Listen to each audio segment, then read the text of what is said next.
Iniciação ao estudo da bioquímica, parte 1. Membrana plasmática, estruturas e funções. A membrana plasmática é a película que envolve a célula.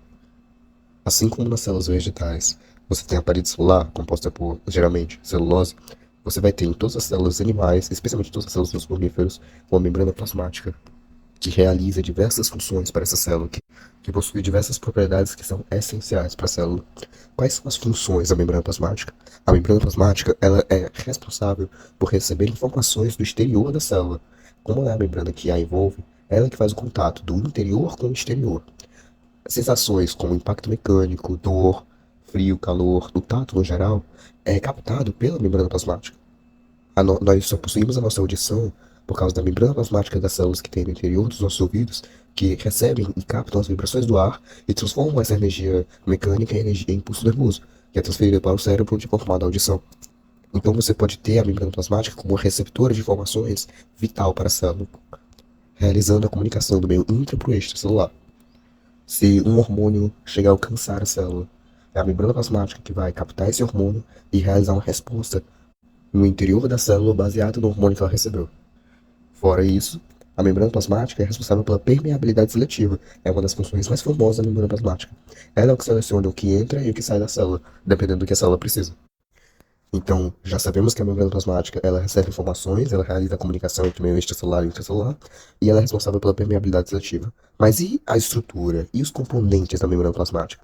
A membrana plasmática é formada por lipídios, carboidratos e proteínas, que se estruturam para formar a membrana plasmática em forma de uma bicamada fosfolipídica.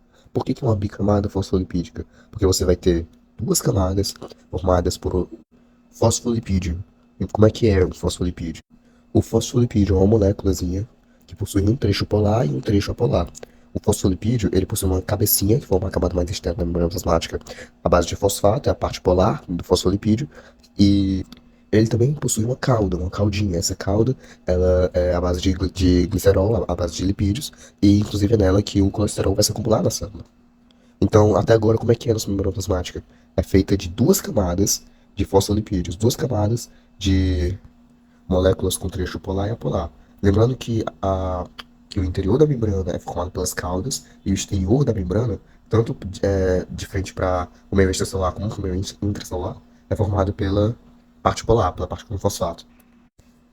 Peraí, então você está me dizendo que a membrana plasmática possui um trecho polar e outro polar? Ora, toda estrutura que possui um trecho polar e outro polar é uma estrutura anfifílica. Então você pode dizer sim que a membrana plasmática tem caráter anfifílico.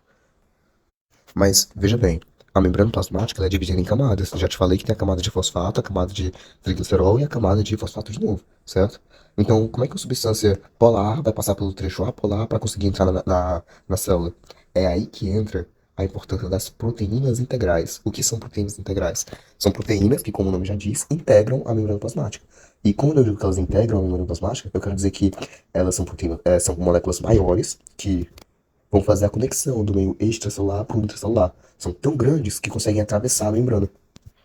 E nesse processo de atravessar a membrana, você vai ter a proteína integral transportadora, que realiza essa ponte do meio intracelular para o extracelular, permitindo que substâncias hidrofílicas, substâncias polares, adentrem na molécula. Peraí, mas toda proteína que tiver na membrana vai ser integral? Não. Você vai ter também a ocorrência de proteínas periféricas, que estão na membrana plasmática, mas não atravessam totalmente sua estrutura. Elas servem outras funções, mas não podem ser proteínas transportadoras, porque elas não possuem essa característica de conseguir atravessar a membrana, então elas não têm para onde, têm como realizar a comunicação do meio intra para o extracelular. Agora, antes de caracterizar essas proteínas, vamos entender as aplicações médicas que nós aprendemos até agora. Entendemos que a membrana é formada de fosfato, de triglicerol e de proteínas. Então, seria correto afirmar que a carência de qualquer uma das substâncias poderia levar a um déficit na produção da membrana, o que poderia afetar, por exemplo, a propriedade de cicatrização, a propriedade de produzir mais cabelo, a propriedade de gerar uma espermatogênese fértil. Então, para que haja uma divisão celular saudável, para que haja a formação de novas células no seu corpo, é essencial que você tenha níveis adequados de fosfato e de proteínas no seu corpo. Quer saber outro exemplo muito comum da importância da membrana plasmática e especificamente das suas proteínas no meio médico? A lactase é uma proteína do tipo enzimática, que é encontrada na membrana plasmática. É comum para os mamíferos desenvolver a lactase nos seus estágios iniciais de vida. Mas alguns se adaptaram a desenvolver a lactase não só nos estágios iniciais, mas também nos estágios mais avançados de sua vida, que se mostrou como vantagem genética para diversas populações. Ainda assim, há alguns indivíduos que hoje não produzem lactase conforme desmamam. Ora, sem a lactase, proteína enzimática da membrana plasmática, você vai ter um acúmulo de lactose no seu intestino, e o acúmulo de lactose no seu intestino vai deixá-lo hipertônico, vai deixá-lo meio mais concentrado do que o seu corpo.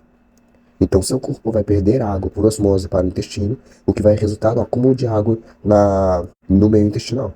Esse acúmulo de água é o que chamamos de diarreia, quando o meio intestinal fica tão concentrado que muda a consistência das fezes. Então, se a lactase é uma proteína do tipo enzimática encontrada na membrana plasmática, que outros tipos existem?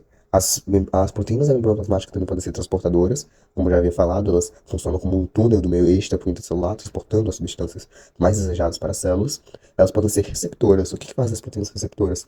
Elas captam alguma substância do meio externo e emitem uma resposta de acordo com essa substância no meio interno da célula. Um exemplo, quando hormônios como testosterona são captados pelas proteínas receptoras, eles estimulam para que haja uma hipertrofia no interior da célula, aumentando o volume muscular. É uma substância que é recebida pela célula e não entra, mas estimula uma resposta, certo?